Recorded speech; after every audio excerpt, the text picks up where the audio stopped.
నమస్కారం, నా పేరు గీత. Welcome to CJRTV.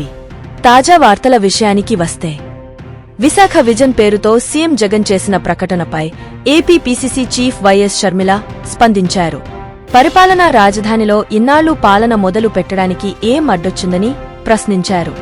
ఎన్నికల ముందు 10 ఏళ్ల వ్యూహాల పేరుతో కొత్త నాటకాలు కాదా అని తీవ్రస్థాయిలో ధ్వజమెత్తారు. ఈ మేరకు ఆమె ఎక్స్లో పోస్ట్ చేశారు. పరిపాలనా రాజధాని అని చెప్పి విశాఖ ప్రజలను 3 ఏళ్లుగా మోసం చేయడం మీ చేతకాని కమిట్మెంట్.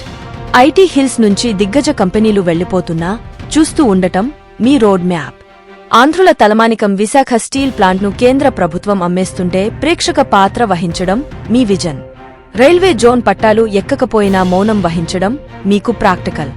గుట్టల్ని కొట్టడం, పోర్టులను అమ్మడం, భూములను మింగడం ఇదే విశాఖపై వైకాపా విజన్ అని షర్మిల వ్యంగ్యంగా పేర్కొన్నారు.